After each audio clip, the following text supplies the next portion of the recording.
എല്ലാവർക്കും നമസ്കാരം. നിങ്ങളുടെ കമ്പ്യൂട്ടറിനെ വെറുമൊരു സാധാരണ ഡിവൈസ് എന്നതിനപ്പുറം ഒരു സൂപ്പർ പവർ ടൂളാക്കി മാറ്റാൻ പറ്റുന്ന ഒരു സംഭവത്തെക്കുറിച്ചാണ് നമ്മളിന്ന് സംസാരിക്കാൻ പോകുന്നത്. അതെ, ലിനക്സ് ഷെൽ. ഒറ്റ നോട്ടത്തിൽ ഇതൊരു പേടിപ്പെടുത്തുന്ന കറുത്ത സ്ക്രീനൊക്കെ ആയിട്ട് തോന്നാം, അല്ലേ? പക്ഷേ ഇതിന്റെ ഉള്ളിലെ ശക്തി എന്താണെന്നറിഞ്ഞാൽ നിങ്ങൾ ശരിക്കും ഞെട്ടിപ്പോകും. അപ്പോ നമുക്ക് നേരെ കാര്യത്തിലേക്ക് കടക്കാം.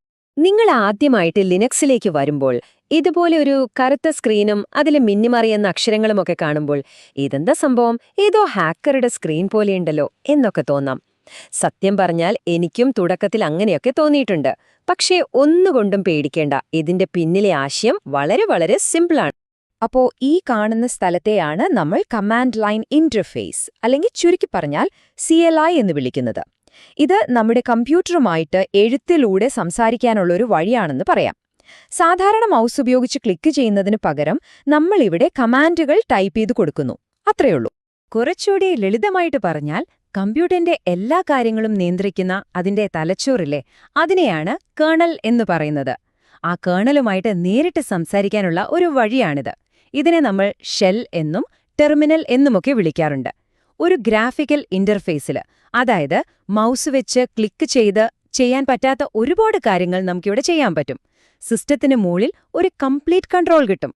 അപ്പോൾ ടെർമിനൽ, ഷെൽ, ഈ രണ്ട് വാക്കുകൾ നമ്മൾ കേട്ടിട്ടുണ്ടാവും, അല്ലേ? പലരും ഇത് രണ്ടും ഒന്നാണെന്ന് വിചാരിച്ച് അങ്ങോട്ടും ഇങ്ങോട്ടും ഉപയോഗിക്കാറുണ്ട്.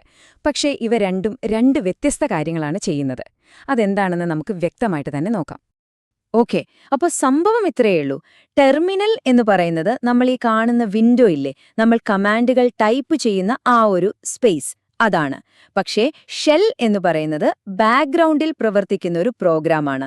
നമ്മൾ കൊടുക്കുന്ന കമാൻഡുകളെല്ലാം മനസ്സിലാക്കി അത് എക്സിക്യൂട്ട് ചെയ്യുന്നത് ഈ ഷെല്ലാണ്. വേറൊരു രീതിയിൽ പറഞ്ഞാല്, ടെർമിനൽ ഒരു വാതിലാണെങ്കിൽ ആ വാതിലിനപ്പുറത്തുള്ള യഥാർത്ഥ പവർ ഹൗസാണ് ഷെൽ. ഈ ഒരു ആശയം ഒന്നുകൂടി എളുപ്പത്തിൽ മനസ്സിലാക്കാൻ നമുക്കൊരു ഉദാഹരണം നോക്കിയാലോ? ഒരു വലിയ ഓഫീസ് കെട്ടിടം ഒന്ന് മനസ്സിൽ സങ്കല്പിക്കുക.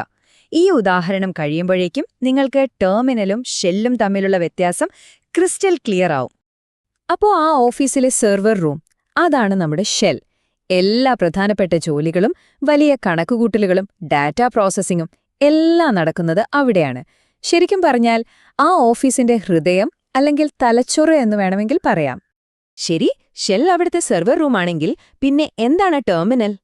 അത് ആ ഓഫീസിലെ റിസപ്ഷനിസ്റ്റിന്റെ ഡെസ്ക് ആണെന്ന് വിചാരിച്ചോളൂ.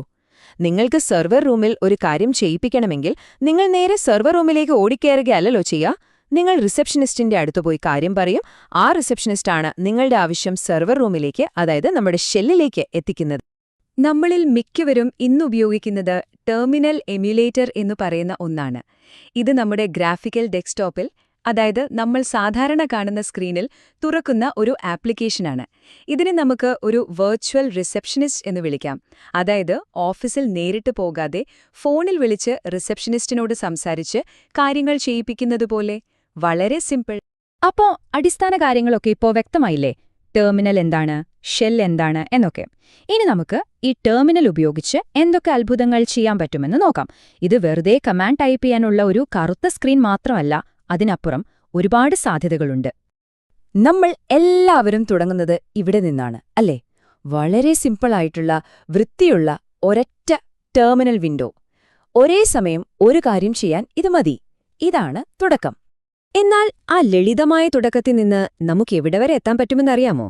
ദേ ഇങ്ങോട്ട് നോക്കൂ. ആ ഒറ്റ വിൻഡോയെ നമുക്കിതുപോലൊരു ഫുൾ ഫ്ലെഡ്ജ്ഡ് കമാൻഡ് സെന്ററാക്കി മാറ്റാൻ പറ്റും. നോക്കിക്കേ, ഒരേ സ്ക്രീൻ തന്നെ പലതായിട്ട് തിരിച്ചിരിക്കുന്നു.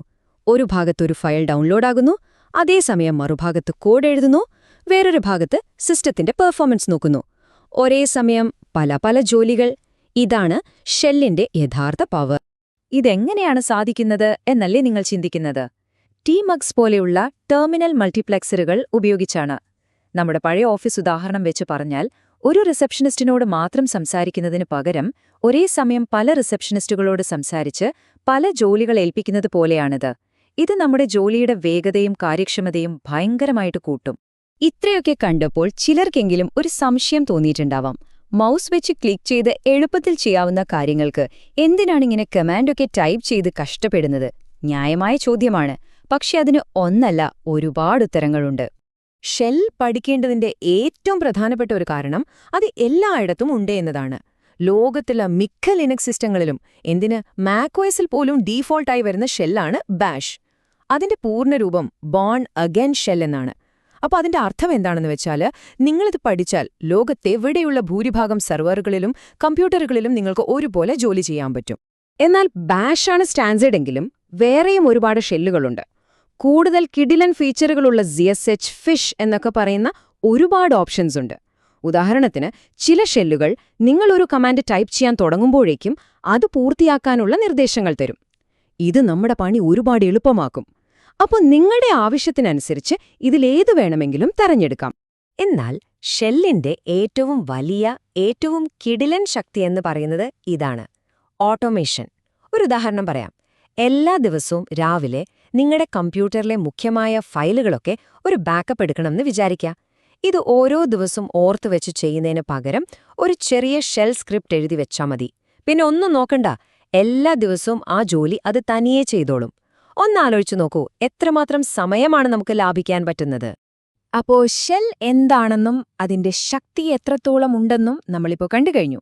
ഇത് ശരിക്കും പറഞ്ഞാൽ ഒരു ഒഴിഞ്ഞ ക്യാൻവാസ് പോലെയാണ് നിങ്ങളുടെ മുന്നിലിരിക്കുന്നത്. ഇനി നിങ്ങളുടെ ഭാവനയും ആവശ്യങ്ങളും അനുസരിച്ച് അതിൽ എന്ത് വരയ്ക്കണം, എന്ത് നിർമ്മിക്കണം എന്ന് തീരുമാനിക്കേണ്ടത് നിങ്ങളാണ്. അപ്പോൾ നിങ്ങളുടെ സ്വന്തം കമാൻഡ് ലൈൻ യാത്ര തുടങ്ങാൻ റെഡിയാണോ?